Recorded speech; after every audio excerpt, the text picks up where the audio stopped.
مجاہدو مجاہدو لگاؤ ضرب حیدر، لگاؤ ضرب حیدر. اور کہا واہ عمار ابن سمیہ، یعنی تو اسلام کے لیے خدمت کر رہا نا، تجھے ایک باغی جماعت قتل کرے گی، تو انہیں اللہ اور جنت کی طرف بلا رہا ہوگا، اور وہ جماعت جہنم، آگ، دوزخ کی طرف بلا رہی ہوگی.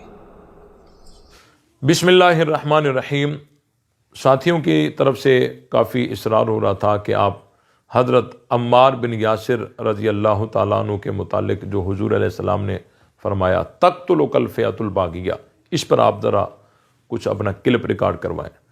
تو اس پر تو بہت سارے کلپ اور علماء نے جو جوابات دیے، انتہائی خوبصورت اور مدلل جواب دیے ہیں، اور ان کے بعد تو میں سمجھتا ہوں کہ کسی نئے کلپ کی ضرورت نہیں ہے. لیکن ساتھیوں کے اصرار پر میں دو چار باتیں عرض کرنا چاہتا ہوں کہ بخاری شریف کی روایت ہے کہ نبی پاک صلی اللہ علیہ وسلم نے حضرت عمار بن یاسر کو فرمایا کہ تقتلک الفئۃ الباغیہ، اے عمار تجھے ایک باغی گروہ قتل کرے گا. اور نبی پاک صلی اللہ علیہ وسلم کی یہ حدیث بالکل صحیح ہے، اور حضرت عمار کو باغی گروہ نے ہی قتل کیا، وہ واقعی باغی گروہ تھا. نبی پاک صلی اللہ علیہ وسلم کا یہ فرمان بالکل ٹھیک ہے. آئیے ہم تشخیص کرتے ہیں کہ یہ باغی گروہ تھا کون سا. تو سب سے پہلی بات یہ ہے کہ حضرت عمار جس جنگ میں شہید ہوئے، اس جنگ کا نام کیا تھا؟ اس جنگ کا نام تھا جنگ صفین. اب جنگ صفین میں میدان میں لشکر کتنے تھے؟ اگر آپ یہ سوال کریں گے تو میدان میں لشکر تھے دو، بظاہر دو تھے، ایک حضرت علی کا اور ایک حضرت امیر معاویہ کا. لیکن حقیقت میں وہاں دو لشکر نہیں بلکہ تین لشکر تھے. ایک حضرت علی کا لشکر، ایک حضرت امیر معاویہ کا لشکر، اور ایک سبائی گروہ جس نے حضرت عثمان سے بغاوت کر کے اور حضرت عثمان کو ظلماً ان کے گھر میں شہید کیا تھا، باغی گروہ. یہ تین لشکر میدان صفین میں تھے، اور بظاہر دو لشکر تھے، حقیقت میں تین لشکر تھے. اور جنہوں نے حضرت عمار کو شہید کیا وہ واقعی وہ باغی گروہ تھا جنہوں نے حضرت عثمان سے بغاوت کر کے ظلماً ان کو گھر میں شہید کیا. اب دیکھیں، اگر کوئی اس چیز کو نہیں مانتا تو میں ذرا اس پر کچھ باتیں عرض کروں گا کہ حدیث مبارکہ میں تقتلک الفئۃ الباغیہ، الفئۃ الباغیہ یہ معرفہ ہے، اور اگر یہ ہوتا نکرہ فئۃ باغیۃ تو عبارت یوں ہوتی تقتلک فئۃ باغیۃ. پھر اس کا مطلب یہ ہوتا کہ اے عمار تجھے کوئی باغی گروہ قتل کرے گا. کوئی باغی گروہ یعنی وہ متعین نہیں ہے، کسی کو وہ پتہ نہیں ہے. جب وہ قتل عمار کرے گا تو سب کی آنکھیں کھل جائے گی کہ یہ باغی گروہ یہی تھا. لیکن روایت میں اس طرح نہیں ہے، حدیث میں اس طرح نہیں ہے. حدیث میں الفئۃ الباغیہ ہے، فئۃ باغیۃ نکرہ نہیں ہے بلکہ کیا ہے؟ معرفہ ہے، الفئۃ الباغیہ. تو معرفے کا مطلب یہ ہے کہ وہ جو باغی گروہ ہوگا وہ پہلے سے متعین ہوگا، وہ معروف ہوگا، وہ مشہور ہوگا، اور صحابہ کے درمیان میں وہ متعارف ہوگا، اور وہ باغی گروہ پہلے ہوگا، قتل بعد میں کرے گا. اور وہ وہی باغی گروہ تھا جنہوں نے حضرت عثمان کو بغاوت کر کے ان کو ظلماً شہید کیا تھا. اور اسی پر تو حضرت علی اور حضرت امیر معاویہ کا اختلاف چل رہا تھا نا کہ ان باغی گروہ سے بدلہ لینا چاہیے. حضرت علی فرما رہے تھے پہلے حکومت مضبوط ہو جائے پھر بدلہ لیں گے. بہرحال وہ باغی گروہ متعارف تھا، مشہور تھا، وہ وہی تھا جو جس نے حضرت عثمان سے بغاوت کر کے اور ان کو گھر میں، انہی کے گھر میں ظلماً شہید کیا تھا.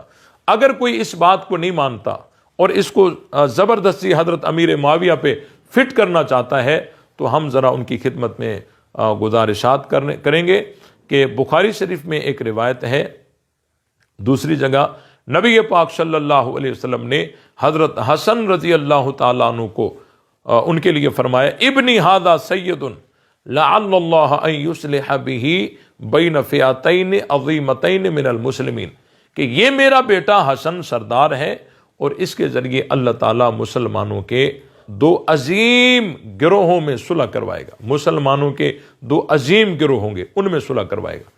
تو سب کا اتفاق ہے کہ مسلمانوں کے دو عظیم گروہ کون سے تھے؟ ایک حضرت علی کا، ایک حضرت امیر معاویہ کا۔ ایک حضرت علی کا وہ گروہ کہ جس کے امیر پھر حضرت حسن بن گئے تھے۔ یہ دو گروہ۔ اب دیکھیں اس فرمان رسول سے حضرت امیر معاویہ کا گروہ، جس کو لسان نبوت نے فیع عظیم قرار دیا، یعنی مسلمانوں کا عظیم گروہ، عظیم گروہ، سمجھ رہے ہو؟ اب آئیے حدیث عمار پہ ذرا نظر ڈالیے۔ حدیث عمار میں ایک فکرہ ہے کہ حضرت عمار وَيَدْعُوهُمْ إِلَى الْجَنَّةِ وَيَدْعُونَهُ إِلَى النَّارِ، کہ حضرت عمار ان کو جنت کی طرف بلائے گا اور وہ ان کو جہنم کی طرف بلائیں گے۔ تمام اکابر نے لکھا ہے کہ یہ جو فکرہ ہے نا، یہ حدیث کا، یہ اس کے ساتھ متصل نہیں ہے، یہ الگ ہے اور یہ الگ ہے۔ لیکن جو اعتراض کرنے والے ہیں وہ کہتے نہیں نہیں، یہ حدیث کا جز ہے، یدعوہم الی الجنہ ویدعونہ الی النار، کہ حضرت عمار ان کو جنت کی طرف بلائے گا، وہ ان کو جہنم کی طرف بلائیں گے۔ اب ذرا دونوں روایتوں پہ نظر رکھیے کہ بقول تمہارے کہ حضرت امیر معاویہ باغی گروہ ہے اور وہ جہنم کی طرف بلانے والا ہوگا، حضرت عمار ان کو جنت کی طرف بلانے والا ہوگا، تو ذرا مجھے یہ بتائیے کہ جو جہنم کی طرف بلانے والا ہو، کیا اس کو لسان نبوت فیع عظیم قرار دے سکتی ہے؟ اور جس کو لسان نبوت فیع عظیم قرار دے، مسلمانوں کا عظیم گروہ کہے، کیا وہ جہنم کی طرف بلانے والا ہو سکتا ہے؟ اور تیسری روایت غالباً ترمذی شریف میں ہے کہ نبی پاک صلی اللہ علیہ وسلم نے حضرت عثمان سے فرمایا، اے عثمان، تجھے اللہ تعالیٰ خلافت کی قمیص پہنائے گا، پھر کچھ لوگ منافقین باغی وہ آپ سے وہ قمیص اتارنا چاہیں گے، لیکن خبردار آپ نے وہ قمیص اتارنی نہیں ہے۔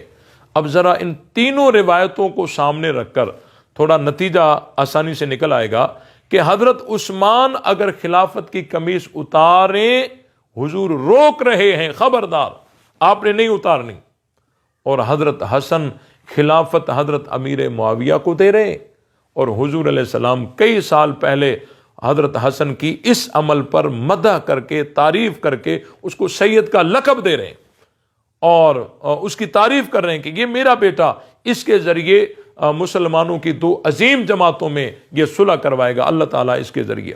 اب دیکھیں، اگر حضرت امیر معاویہ بقول آپ کے باغی گروہ ہے تو پھر وجہ فرق کیا ہے؟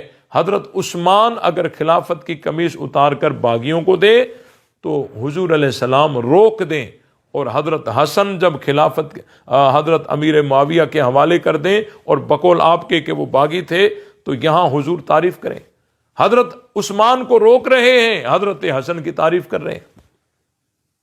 اس سے پتہ چلا کہ اگر دونوں طرف باغی ہوتے تو پھر رویہ ایک جیسا ہوتا، حضور یہاں بھی روکتے تو وہاں بھی روکتے، لیکن حضور علیہ السلام حضرت عثمان کو روک رہے ہیں لیکن حضرت حسن کی تعریف کر رہے ہیں۔ پتہ چلا کہ حضرت عثمان اگر خلافت کی قمیص اتارتے باغیوں کے پاس چلی جاتی، اور حضرت حسن نے خلافت سپرد کی حضرت امیر معاویہ کی طرف تو یہ باغیوں کے طرف نہیں گئی بلکہ یہ مسلمانوں کے عظیم گروہ کے پاس گئی۔ تو اس سے پتہ چلا کہ حضرت امیر معاویہ کو باغی کہنا اور اس کے لشکر کو باغی گروہ کہنا یہ غلط ہے۔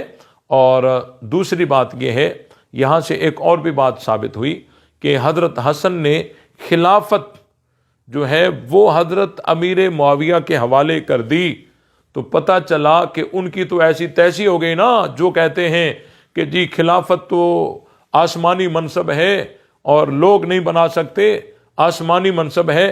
تو اگر یہ عقیدہ ہوتا تو حضرت حسن کبھی خلافت حضرت امیر معاویہ کے حوالے نہ کرتے، وہ کہتے بھائی یہ تو میرا مسئلہ ہی نہیں ہے، یہ تو آسمانی منصب ہے۔ تو حضرت حسن نے رفض کے اس بنیادی عقیدے کی ایسی تیسی کر دی۔